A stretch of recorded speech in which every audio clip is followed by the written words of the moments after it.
देखिए प्रगति यात्रा 18 जनवरी को हमारे ज़िला में हुई थी, बेगूसराय में हुई थी। और माननीय मुख्यमंत्री जी के मार्गदर्शन में जो प्रगति यात्रा का कार्यक्रम था, उस दिन हमारे जितने भी योजनाओं का शिलान्यास उद्घाटन हुआ, इसके साथ ही कुछ प्रमुख घोषणाएं थी जो कि जिला में बहुचर्चित और बहुप्रतीक्षित मांगे रही हैं लगभग 20-25 सालों से। और बहुत सालों से इसको लेकर मांग उठती रही है कि जिला में जैसे कांवड़ झील का विकास किया जाए, हमारा जो गुप्ता लखमीनिया बांध है उसका चौड़ीकरण किया जाए ताकि बेगूसराय को एक बाईपास के रूप में एक सड़क मिल सके। इसके अलावा हमारा जो सिमरिया घाट और कल्पवास मेला क्षेत्र का फर्दर उसमें आगे विकास किया जाए। हमारा जो तेगड़ा मुबारकपुर पथ है या इसके अलावा शामों का जो विकास है, डिग्री कॉलेज का या बकरी का विकास है, उसको लेकर प्रमुख जो घोषणाएँ की गई थी उसमें आप लोगों को अभी विस्तार से बताया गया है। उसी क्रम में जैसे हमारी 6 प्रमुख घोषणाएं थी, पहली थी गुप्ता लखमीनिया बांध का चौड़ीकरण जो कि बेगूसराय बाईपास के रूप में कार्य करेगा। इसको कैबिनेट ने 4 फरवरी को स्वीकृति दे दी है। पथ निर्माण विभाग इसको बनाएगा। लगभग 393 करोड़ की यह योजना है, जिससे कि हमारे उस रास्ते में निकलने वाले जितने भी लोग हैं, राहगीर हैं, बेगूसराय से ट्रैफिक डाइवर्जन भी हम लोग कर सकते हैं और हमारे लोगों को, लाखों लोगों को उससे फ़ायदा होने वाला है। हमारी 4 विधानसभा 4 अंचलों को उससे, प्रखंडों को फ़ायदा होने वाला है। उसी क्रम में हमारा जो कांवड़ झील का जितना समेकित विकास को लेकर योजना बनाई गई है, उसमें जल संसाधन विभाग और पर्यावरण वन जलवायु परिवर्तन विभाग मुख्यतः उसमें सम्मिलित हैं। और हमारा अभी जो उसमें विकास किया जाएगा, जितने चौड़ क्षेत्र हैं उसको कांवड़ झील से जोड़ा जाएगा। पानी की वहाँ पे जो समस्या का निदान किया जाएगा और हमारा मछली पालन और वहाँ के किसानों के जीवन में बहुत ही बड़ा बदलाव उसमें आने वाला है। और उसका कांवड़ झील का जो कनेक्टिविटी है, जो रास्ते का वो जो मार्ग है, वो भी उसको बेहतर बनाया जाएगा जिला हेडक्वार्टर से और पटना से आने वाले मार्गों से। और कांवड़ झील में जो हमारा अभी विकास किया जाएगा वो जल संसाधन विभाग करेगा। उसमें लगभग 11 करोड़ की योजना सैंक्शन हुई है। इसके साथ ही वन विभाग ने भी लगभग 24 करोड़ रुपए की योजना सैंक्शन की है, योजना की स्वीकृति दी है, जिसमें कि उसमें मुख्यतः कांवड़ झील की साफ़ सफाई और उसका डेवलपमेंट विकास का कार्य रहेगा। इसके साथ ही हमारा जो एक और जो घोषणा रहा है वो है कल्पवास मेला, और जो सिमरिया की तर्ज पर ही हमारा द्वितीय चरण का विकास कार्य किया जाएगा। आप लोगों ने देखा है कि कल्पवास मेला और अभी सिमरिया घाट का जो विकास हुआ वो बहुत ही भव्य रूप से बना है और उसमें माननीय मुख्यमंत्री जी के द्वारा हवाई सर्वेक्षण भी उसका किया गया। कल्पवास क्षेत्र का जैसे कांवड़ झील का हवाई सर्वेक्षण किया वैसे ही इसका किया गया। इसमें भी द्वितीय चरण में राम जानकी घाट और राजेंद्र सेतु की दूसरी तरफ के इलाके का विकास किया जाएगा।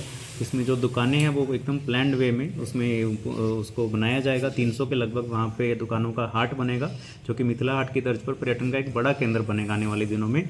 इस जो स्कीम की स्वीकृति भी जल संसाधन विभाग ने और कैबिनेट ने दे दी है। इसमें लगभग 37 करोड़ रुपए का खर्चा आएगा, तो इसको कुल मिलाकर हम लोग देख सकते हैं। इसके अलावा तेगड़ा मुबारकपुर पथ का जो घोषणा किया गया था, बहुत ही महत्वपूर्ण योजना है तेगड़ा के इलाके के लिए। तेगड़ा बछवाड़ा के लिए दलसिंह सराय जब जाते हैं तो इसके लिए वैकल्पिक मार्ग का जो एक विकास हो जाएगा, तो उसकी योजना, उस स्कीम की योजना की स्वीकृति भी 4 फरवरी 2025 को कैबिनेट में दे दी गई है, जिसमें कि 30 करोड़ 26 लाख की राशि सम्मिलित है और इस पर कार्य भी चल रहा है। इसके अलावा हमारा बकरी बाईपास का जो डिमांड था, बकरी इलाके का विकास होगा उसमें एक आरओबी का भी निर्माण होगा। यह लगभग 8 किलोमीटर का बाईपास बनेगा, जो कि बकरी में ट्रैफिक की समस्या से छुटकारा दिलाएगा और यह बेगूसराय से खगड़िया, यानी कि बकरी से खगड़िया जाने के क्रम में भी सहूलियत प्रदान करेगा। जो खगड़िया जाना चाहते हैं किउल की साइड से, तो बकरी में भी लगभग 135 करोड़ रुपए की योजना है, जिसमें आरओबी भी सम्मिलित है, जो कि बकरी में पूरा इलाके का विकास करेगा। और उसके अलावा और भी जो उसमें प्रोजेक्ट आ रहे हैं, तो बकरी में इसका आने वाले टाइम में बहुत ही लाभ मिलने वाला है। इसके अलावा शामों में डिग्री कॉलेज का निर्माण की घोषणा की गई थी। डिग्री कॉलेज का भी स्वीकृति विभाग ने दे दी है। इसमें लगभग 14 करोड़ रुपए की राशि सम्मिलित है। शिक्षा विभाग की तरफ से इसमें प्रयास किया जा रहा है कि इसको डिग्री कॉलेज को भी हम लोग आने वाले सत्र में स्टार्ट कर दें। तो हमारा प्रगति यात्रा में जो शामों में डिग्री कॉलेज का जो घोषणा हुआ, जो भी आने वाले अप्रैल में इसको चालू करवा दिया जाएगा। तो हमारी जितनी भी योजनाओं की घोषणा हुई, जो भी शिलान्यास भी हुआ, उद्घाटन भी हुआ, उसमें यही प्रयास रहा है। उसमें हमारे माननीय मुख्यमंत्री जी ने भी प्रत्येक योजना का बारीकी से अवलोकन किया है। उन्होंने समझा है जिले की समस्याओं के बारे में और उसके बाद उन्होंने उसी अनुरूप जो घोषणाएं की हैं उसको लेकर आगे कार्य किया जाएगा।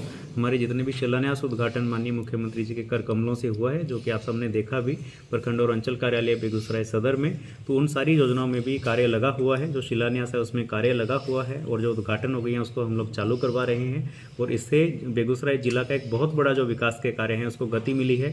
हमारे जिला प्रशासन के जितने पदाधिकारी, जितने बिहार सरकार के विभाग हैं जिला में, उन सबको गति मिली है, उन सबको मोटिवेशन मिला है कि वो आने वाले समय में और भी अच्छा काम करें। और आपको एक चीज़ और भी हम लोग बताना चाहेंगे कि जो घोषणाएं हैं उसमें कुल मिलाकर लगभग 650 से 700 करोड़ रुपए की राशि अभी खर्च होने वाली है। उसका पूरा ब्यौरा डिटेल आपको दे दिया गया है और जिसको भी और डिटेल चाहिए हम दे देंगे। इसके अलावा शिलान्यास उद्घाटन में भी लगभग 650 करोड़ की योजना 600 करोड़ की योजनाएं हम लोगों ने करवाई हैं। तो बेगूसराय जिला के लिए बहुत ही बड़ा एक सौगात एक तरह से प्रगति यात्रा में मिला है। और हम जिला वासियों से भी अपील करना चाहेंगे, हमारे जितने पत्रकार बंधु हैं सबसे अपील करना चाहेंगे कि आप भी इन सब योजनाओं के बारे में जानें, समझें, हमारे जिला वासियों को बताएं। और उसमें प्रत्येक इलाके में, चाहे वो बकरी है, मंझोल है, तेगड़ा है, बलिया है, उन इलाकों में भी जो अखबार जाता है या वहाँ पे प्रेस के हमारे लोग हैं उसके बारे में लोगों को अवगत करवाएं, लोगों से फीडबैक भी लें और हमारे जिला के विकास में जो भी सहयोग हो हमारे सारे जिला वासी उसमें प्रदान करें।